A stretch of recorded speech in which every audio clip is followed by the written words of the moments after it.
another change that is being considered and has been considered significantly over the last almost half a year now is this idea of a fall to spring calendar, right? Matching with the European window, matching with the European transfer window. I should specify.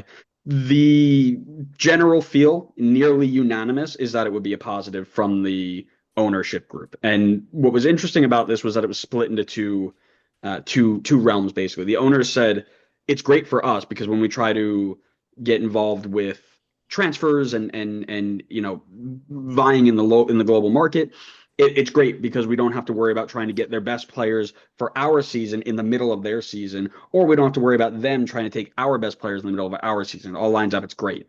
What they did say, though, that it's going to be really, really bad for the marketing side, right? How are you going to sell games in the middle of early February, late January, right? I mean, even just we kicked off games in the end of February, and people are like, "This is ridiculous. I'm not doing this, right? I'm not going to these games." And I've already seen people all over the place being like, "Yep, this is the last chance I go to games before April next year because it's just too cold. I don't want to do it." Right. And this isn't the NFL. I know people are like, oh man, the Bills do this all the time. Like they sit out in the cold. It's like, yeah, but that's not the same thing. It's Yeah, just not. Right. yeah. So because the quality gets worse, things like that. So your thoughts on, this idea between fall and spring calendar. Are you for it? Are you against it? What are your thoughts here? So, to be honest, I don't know. I don't know if I'm for it or against it. I just don't know how it's going to work weather wise. Yes, it would be good in the sense of international duty because I'm also a huge fan of international play. The that break there in the playoffs, like what is happening with that? Yeah. So like it does make sense. It really does to make sense to match the rest of the world pretty much with the calendar.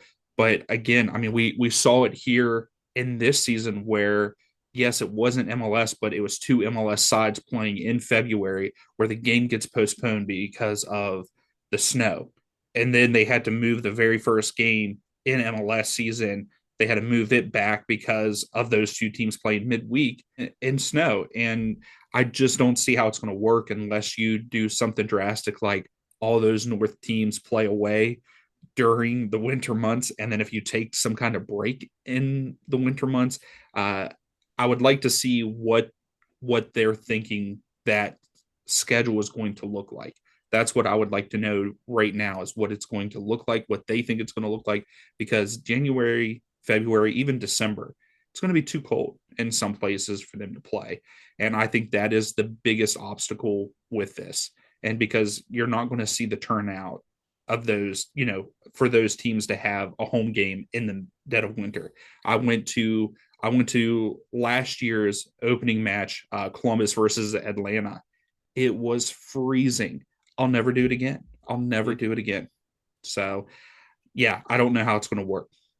Yeah, and I That's know my they big thing. mentioned they made this mention of like, oh, we're going to take a 6 week break from middle December to end of January and start in the beginning of February, right? Okay, we play MLS Cup in the early parts of December, so that makes a little bit of sense. But even just the 3 or 4 weeks from the end of February to the beginning of February in some areas is brutal, right? Mm-hmm. And people say all the time like, oh, Japan does it and Germany does it. It's like, yeah, but like I think somebody saw like Germany's coldest average like most northern place like had an average of 32 degrees Fahrenheit was like Yeah. their average temperature. Like sometimes it got colder, sometimes warmer, but that was their average over the last like decade.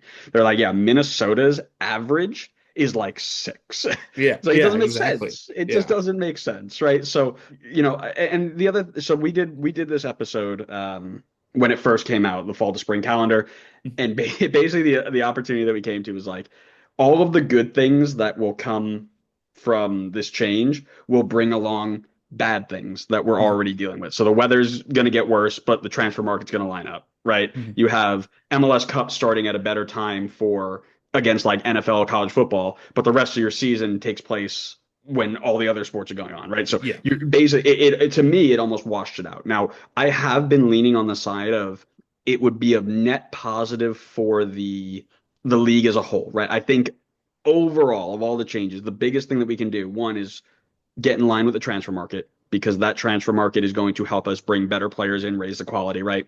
It would make our international breaks better. So you talked about, right, the break in the middle of MLS Cup playoffs, right? Yeah. It makes no sense. You could get away with putting, getting your international breaks on the same schedule. I think that also be really good because it would make the playoffs make a lot more sense, right? Plain and Mhm. simple, make it more sense. Yeah, yeah.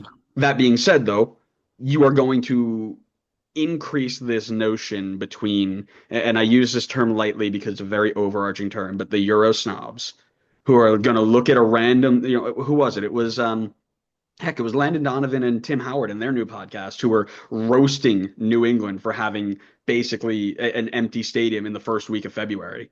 And everybody got on their call and was like, guys, it is like 14 degrees without the wind chill. Yeah. Most of us were standing in the warm areas. They gave us heaters in like inside some of these areas. We all went inside there. And this is going to be par for the course, right? I mean, you saw even the Champions Cup. It was Colorado LA. That Hmm. that place was empty. The games were garbage, right? And it's Yeah, and yeah. it's LA Colorado. Those aren't bad teams. Like this isn't like watching 2023 San Jose versus 2022 Toronto, right? Like this Yeah, yeah. these are two semi it's a Mhm. Champions Cup for a reason. They're there because they're good.